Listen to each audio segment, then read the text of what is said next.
Hello Taurus, Taurus rising and Taurus moon people. This is your I keep almost wanting to say weekly, monthly astrological horoscope for April 2017.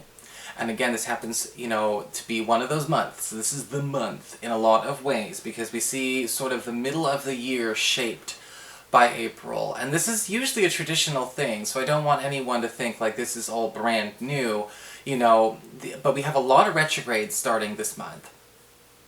And again, that really does kind of shape quarters 2 and 3 when you look at the calendar year.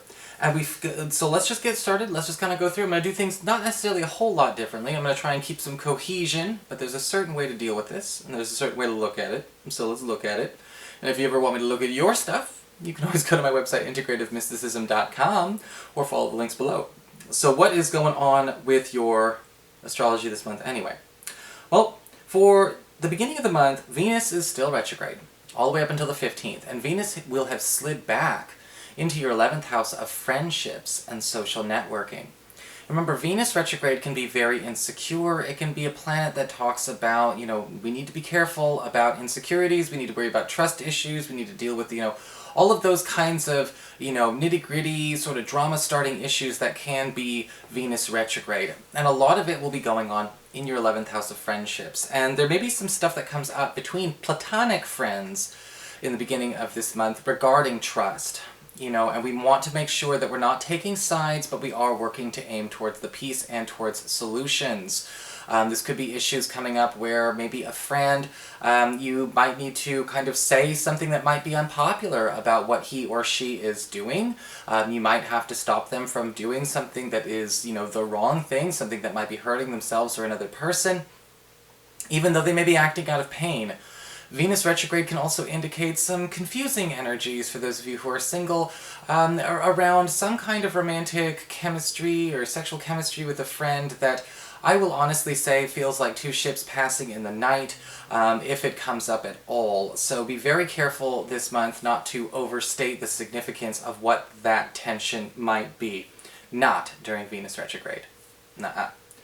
Okay? Now after the 15th, Venus will be going direct in this area, in Pisces. And with Venus direct in Pisces, you might be able to, do a little bit better exploring to see if this really is all it's cracked up to be. However, for those of you who are single and looking, you may also find a new lover anyway, not the one that was even mentioned, through a friend, or in a friend, over the course of the last 2 weeks of the month as well. So it's very important to kind of recognize when something is temptation versus the real thing during this time. The first 2 weeks are, a little scandalous. Second 2, not so much. On the 6th of the month, we've got Saturn turning retrograde, where he will be retrograde in Sagittarius for a good few months, okay? Now, Saturn retrograde is not a bad thing at all. Believe you me, Saturn retrograde can actually be a sigh of relief for a lot of people, and this is happening in your 8th house of intimacy, shared resources, passive income, your debts, loans, self-employment income, all of those things. And if you've been noticing a block to any of these areas in your life, Saturn retrograde is going to give you a bit of a recess. That doesn't mean we're not learning the lesson about valuing these things more, better, getting them in better shape, but we are getting a recess. If you feel like there's been a blockage to getting some kind of venture capital, financial assistance, qualifications for a loan, maybe you're trying to get a self-employment opportunity or a personal enterprise off the ground, but we can't seem to muster the funds. If you're trying to grow your profits in a self-employment situation or a freelance or an entrepreneur situation that you're in, Saturn retrograde is going to be allowing you that breathing room to be able to do that over the next few months. So we have a nice twist on what Saturn really can do and what Saturn really means. All the obstacles may have been there, now all the obstacles are stepping aside, so what are you going to do with your recess? It better be your homework. On the 9th, we've got Mercury turning retrograde, because why not, in your sign, where he will be retrograde at least in your sign through the duration of the month. And Taurus, it's very important with Mercury retrograde in your sign that you mind the words that you actually share with others, especially when it comes to accidentally leading people on. This might not necessarily be leading people on in a romantic sense. This could be leading on friends. This could be leading on relatives, leading on coworkers, leading on clients. Because sometimes with Mercury retrograde in our sign, we have a tendency to say what feels good in the moment and what's going to make somebody feel good in the moment. But you've got to understand that a person who owns themselves and knows who they are would rather hear the truth and deal with whatever the truth is. And during this time with Mercury retrograde, it's not like you're trying to do anything bad, but we may accidentally lead people on. We may also accidentally make promises we never intend to keep. Sometimes we can do a lot of idle promises during Mercury retrograde transits in our sign. We may say things not necessarily to be lip service. We may plan on taking that trip. We may plan on seeing that person. We may plan on putting, money into whatever.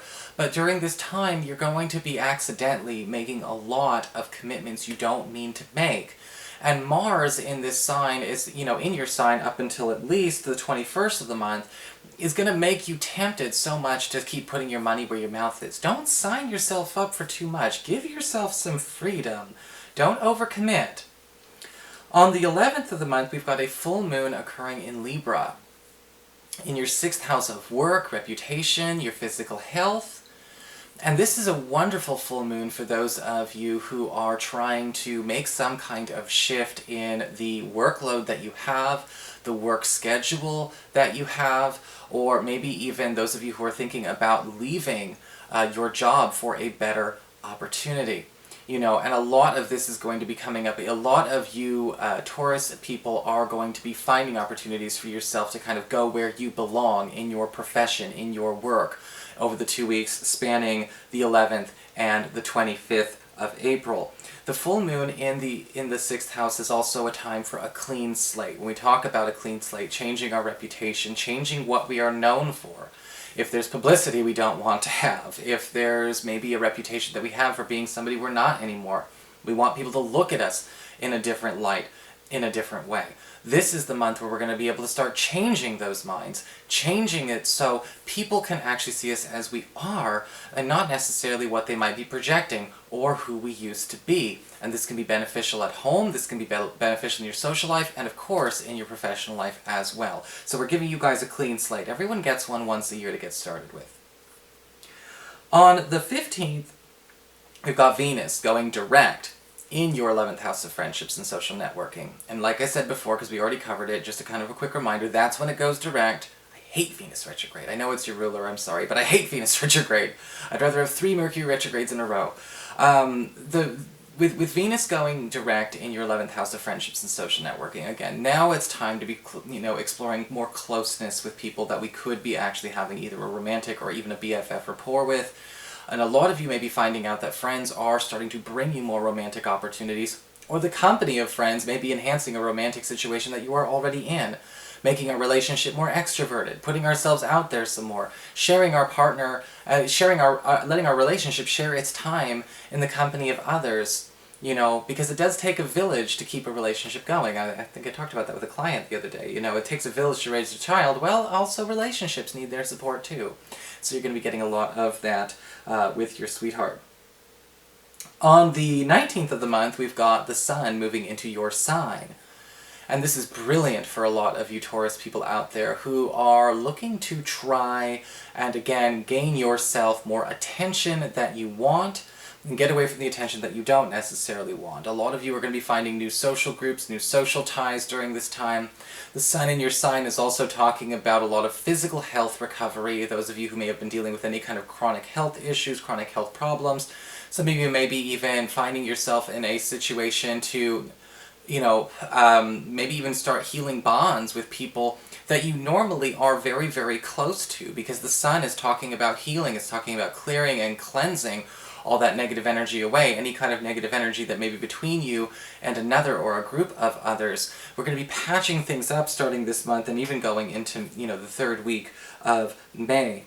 On the 20th, we've got Pluto going retrograde in your 9th house of travel, higher education, government legal proceedings, and your spiritual life. And with Pluto retrograde in your 9th house, all the way up until September, it's a really long-ass retrograde, one of the things you've got to pay attention to is that we're bringing old opportunities back. We're bringing opportunities back from the dead.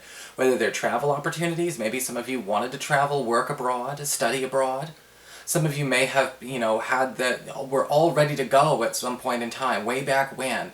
Some of us may be visiting countries or visiting lands that we fell in love with way back when in earlier years, and we finally get a chance to go back. Some of you may be thinking about going back to school, going back and refreshing a certificate or a degree or a postdoctorate program during this time from Pluto, and getting enrolled and doing just fine. Pluto's working very hard on making that available to you. But it is important as well to understand that Pluto retrograde has a lesson. Nothing new begins without endings. We've got to make sure that we're not holding on to any clutter. We can't bring all of that with us to a new space. We can't bring it all with us. So where is there room for these opportunities in your life if you're looking for them? Where might we be piling on too much? We're not downsizing enough to travel light, figuratively or literally.